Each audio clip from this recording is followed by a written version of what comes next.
Morning po, Attorney Dante po, UNTV.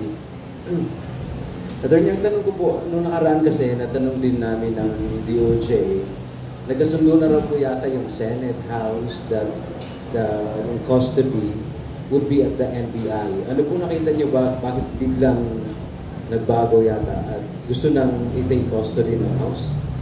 Nagkasundo ang Senate? Parang may nabanggit si Ase. Kasi walang warrant ng Senate. Nag-holiday eh. Noong Thursday before the holiday, nabasa ko sa dyaryo, inamin ni Senate President, ipact-check nyo kung hindi totoo. Sabi ni Senate President Escudero, meron silang order of contempt. Iba yun eh. Order of contempt, sa committee level yun, you're held in contempt.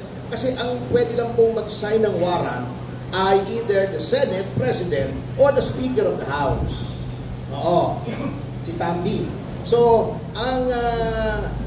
ang mangyayari dyan, after the committee has issued an order citing someone in contempt, it is forwarded to the office of the Senate President for signature. Sinabi niya wala pa siyang warrant. That is why sabi niya, ayan, i-google niyo po ito, kailan lang naman, sabi niya makikipag-coordinate daw sila sa House, which has the only standing warrant against Cassie Leong to ensure the attendance of Cassie Leong sa Senate hearing, which is going to be tomorrow at 10 a.m. Yun po. Ngayon, paano magkakasundo ang Senate at ang NBI na ang custody ay nasa NBI when the Senate does not have custody of Cassie Leong? You cannot give what you do not have. Never that God non habet sa Latin. Po, isa po po, Attorney. Ano ba yung, di ba nabanggit ninyo, parang may pressure sa NBI, sa higher up? Ano ba kayang dahilan? Bakit? Ganon. I do not know any advantage na mangyayari kung siya ay nasa NBI. Problema pa, legal problem pa eh. They could have just turned it over nung, alam na nila, di ba? Several hours naman eh. Di ba? Nalaman na huli. Di ba? Pinroses sa Indonesia. Binagshot pa ron, di ba?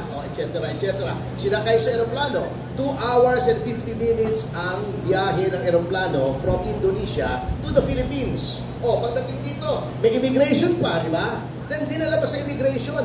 Plenty of time to call General Taas and say, General, nasa amin na po si Cassie Leong. Ibibigay na po namin sa inyo kasi meron kayong order sa House to take her into custody. Ganun lang kasi hindi ko rin maisip. Kasi wala namang advantage eh. Naboblema lang sila eh. Naboblema sila. Ngayon, ita-turn over nila. Sana tinurn over na nila.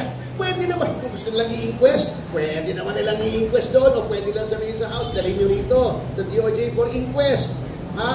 Bakit? Ito pa, isa pang overkill. Alam nyo nung inaresto, dami-daming sasakyan. May SWAT pa. Talagang babae. SWAT. Hello? Over. Ano yan? Jumaya Islamiyah, galing Indonesia. Nang-eting talagang buhay ito. Talagang napapailing ka na lang eh. Kung matino kang tao, matatawa kang hindi maintindihan eh. Kaya nga sabi sa akin ni Casey Constantino nung ini-interview ko, sensya na kayo, madaldal ako ngayon, dami ko na inom na kape. Sabi niya, kasi natawa ko, sabi ko, bakit harboring a fugitive? Maybe because she was caught near a harbor. And then tumawa ko, sabi ni Karina Constantino, Attorney, this is no time for jokes. Sabi ko, well, the whole thing is a joke, so pardon me for laughing. Talaga nakakatawa eh. King-poy. Last 2 questions tayo. May manok ha? Meron pa. Ano pa naman eh. Isa lang, on Mr. Kibuloy issue po, Attorney. Nagkausap ba kayo ni Pastor Kibuloy?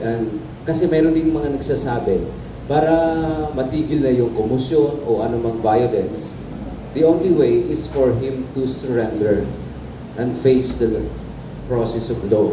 Meron pa ba kayong ganung maipapayo para yung mga pulis hindi na papasok o hindi rin magkakagulo? Paano pong gagawin niyo po, Attorney? Thank you. Kami as lawyers, we can only give our client the best legal advice that we know.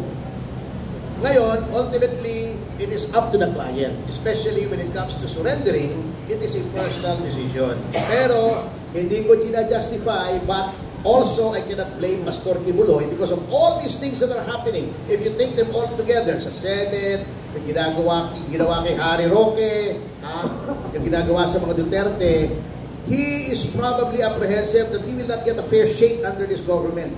So, following the Lacson Doctrine, naging Lacson Doctrine na yun, ano?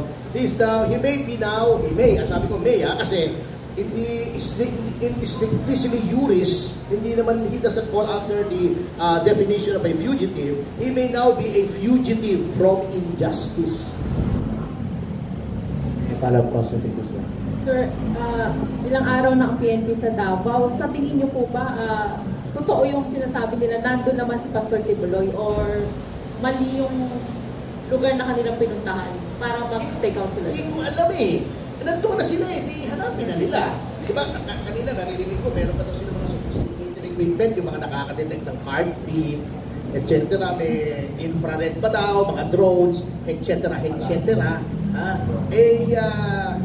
Ano naman, hanapin na nila. Kung talagang wala, anong gagawin mo kung wala ron? Ano namang i-materialize mo ron? Ngayon, yung mga panawan ko doon sa mga PNP, yung mga nag-exercise naman ng right to assemble and petition the government for redress of grievances na nasa konstitusyon, huwag nyo namang ititirgas yung konstitusyon. May namatay na nga eh. Ilan pang mamamatay para tumigil kayo before you realize that what you're doing is excessive. Pero sir, so far ba nakausap niyo na lately si Pastor Kibuloy? Hindi po eh. Hindi ko pa nakakausap. Joanna, may follow-up ka?